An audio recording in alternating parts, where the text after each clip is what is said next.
താലി eternal wedding collections by Chungath jewellery. ഇതെല്ലാം എന്റെ കല്യാണത്തിന് വാങ്ങിയതാ. വാവ്, ഇതെവിടുന്നാ? MV Chacko golden diamonds Angamaly. 2025-26 Kalady ഗ്രാമപഞ്ചായത്തിന്റെ വാർഷിക പദ്ധതിയിൽ ഉൾപ്പെടുത്തി നടപ്പിലാക്കുന്ന ധാതു ലവണ മിശ്രിതത്തിന്റെ വിതരണോദ്ഘാടനം ഗ്രാമപഞ്ചായത്ത് പ്രസിഡന്റ് പൗളി ബേബി നിർവഹിച്ചു. 1,20,000 രൂപയാണ് ഇതിനായി വകയിരുത്തിയിരിക്കുന്നത്.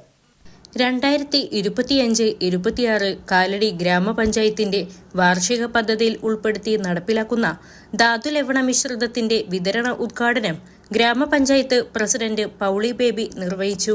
കാലടി ഗ്രാമപഞ്ചായത്തിന്റെ 25-26 വാർഷിക പദ്ധതിയുടെ ഉൾപ്പെടുത്തി ക്ഷീരകർഷകരുടെ ഉന്നമനം ലക്ഷ്യമിട്ടുകൊണ്ട് നടത്തുന്നൊരു പരിപാടിയാണ് ധാതുലവണ മിശ്രിതത്തിന്റെ വിതരണോദ്ഘാടനം. പശുക്കളുടെ ആരോഗ്യം മാത്രമല്ല, അവരുടെ പാലുൽപാദന ശേഷി വർദ്ധിപ്പിക്കുക എന്നതുകൊണ്ട് ലക്ഷ്യമിടുന്നത്. വരും വർഷങ്ങളിൽ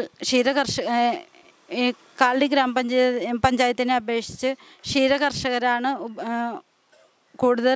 അധികം പേരും ഉപജീവന മാർഗമായി സ്വീകരിച്ചിരിക്കുന്നത്. ക്ഷീരകർഷകരുടെ മാത്രമല്ല, ക്ഷീരകർഷകർക്ക് വരും വർഷങ്ങളിൽ പ്രധാനമായ പദ്ധതികൾ ഉൾപ്പെടുത്തിക്കൊണ്ട് അവർക്ക് പ്രയോജനമുള്ള പദ്ധതികൾ ഉൾപ്പെടുത്തിക്കൊണ്ട് ഇനിയും മുന്നോട്ട് പോകുമെന്ന്, അതോടൊപ്പം കാലടി ഗ്രാമപഞ്ചായത്തിൻ്റെ എല്ലാ സഹായങ്ങളും നടത്തി വരുമെന്ന് പറഞ്ഞുകൊണ്ട് ഈ ഉദ്ഘാടനം ചെയ്തതായി അറിയിക്കും. 1,20,000 രൂപയാണ് ഇതിനായി വകയിരുത്തിയിരിക്കുന്നത്. വികസന standing committee chairman Ambili Sreekumar, ക്ഷേമകാര്യ standing committee chairman Merly Antony, ആരോഗ്യ വിദ്യാഭ്യാസ standing committee chairman Smina Shaiju, മെമ്പർമാരായ KD വർക്കി, ലേഖ വത്സൻ, കാലടി മൃഗാശുപത്രി senior veterinary surgeon doctor Sherry Mathan എന്നിവർ സംസാരിച്ചു. എല്ലാവർക്കും നമസ്കാരം. കാലടി ഗ്രാമപഞ്ചായത്തിൻ്റെ 25-26 വാർഷിക പദ്ധതിയിൽ ഉൾപ്പെടുത്തി ക്ഷീരകർഷകർക്ക് നമ്മൾ കൊടുക്കുന്ന ഈ ധാതുലവണ മിശ്രിതത്തിൻ്റെ വിതരണോദ്ഘാടനമാണ് ഇപ്പോൾ പ്രസിഡന്റ് നിർവഹിച്ചത്.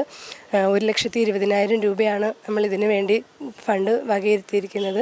അടുത്ത വർഷവും ഇതേപോലെ തന്നെ കർഷകർക്ക് സഹായമാകുന്ന രീതിയിലുള്ള പദ്ധതികൾ നമ്മൾ നടപ്പിലാക്കാൻ ശ്രമിക്കും. ഇതുകൊണ്ട് എല്ലാവർക്കും കൂടുതൽ ഉപകാരമാവട്ടെ എന്ന് മാത്രം ആശംസിച്ചുകൊണ്ട്.